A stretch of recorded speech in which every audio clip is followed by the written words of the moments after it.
క్రీస్తు యేసు నామములో జ్ఞానవాణి వీక్షితులందరికీ శుభాభివందనం. ఈనాడు మనం ధ్యానించబోయే అంశం, దేనికి ప్రాధాన్యత ఇస్తున్నాం, లోక విషయాలకా లేక లోకేశ్వరునికా? యోహాను సువార్త 6వ అధ్యాయం 22వ వచనం నుండి 29వ వచనం వరకు. ఈనాటి సువిశేష పఠనం మన జీవితంలో మనము దేనికి ప్రాధాన్యత ఇస్తున్నాము అనే విషయాన్ని తెలియచేస్తుంది.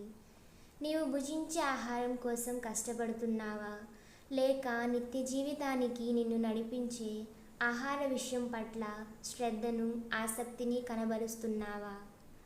సాధారణంగా కొన్ని కారణాల వల్ల ఈ ప్రపంచ విషయాల పట్ల మక్కువను, ఆసక్తిని కనబరచి ప్రాపంచిక విషయాల కోసం ప్రాకులాడటం, పనిచేయటంలో జీవితం అంతా వ్యర్థం చేసుకొనవచ్చు. ఈనాటి సువిశేష పట్టణంలో కూడా ప్రజలు క్రీస్తు ప్రభువును వెతుకుతూ ఆయన దగ్గరకు వచ్చారు. ప్రజలు యేసు కొరకు కాలినడకన పడవ మార్గంలో రావటం నిజంగా శుభసూచకం.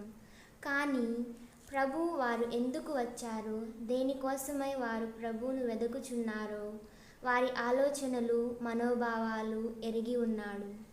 వారు కేవలం శారీరక ఆహారం కోసం మాత్రమే వచ్చారు, నిజంగా క్రీస్తు కొరకు కాదు. ఇశ్రాయేలు ప్రజలకు దేవుడు ఇచ్చిన మన్నా అద్భుతమైన ఒక పోషకాహారం. అది వారి హృదయములకు మరియు మనస్సులకు దివ్యమైన ఔషధం. యావే దేవుడు ఎలాగైతే మన్నాను ఇచ్చారో, ఈనాటి సువిశేషంలో యేసు తానే నిత్య జీవాహారం అనే సత్యాన్ని తెలియచేస్తున్నారు. నిత్య జీవాహారంగా తనను తాను సమర్పించుకొని తన వారితో ఎల్లప్పుడూ ఉండాలని, వారితో కలిసి జీవించాలని ఈ లోకానికి వచ్చి తనను తానే బలిగా సమర్పించుకొని తన దేహాన్నే జీవాహారంగా ఒసగిన ప్రేమామయుడు యేసుక్రీస్తు. ఇది ప్రేమతో కూడుకున్న ఒక సన్నిహిత సంబంధం. క్రీస్తు ద్వారా దేవునిలో, దేవుని కొరకు, దేవునితో జీవించడానికి ఈ జీవాహారం సహాయపడుతుంది.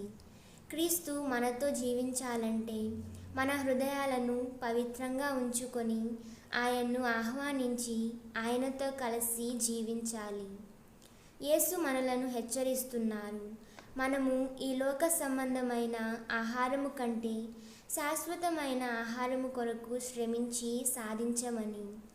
మనము ఈ లోకంలో భూలోక ఆహారమునకై మాత్రమే కాక పరలోక ఆహారమును పొందుటకై కూడా పరితపించాలి. ప్రపంచ దాహమును తీర్చుటయే మరియు రక్షింపబడదగిన వారి ఆకలిని తీర్చుటయే తండ్రిచే పంపబడిన ఆహారము క్రీస్తే అనే పరమ రహస్యాన్ని మనం గ్రహించాలి.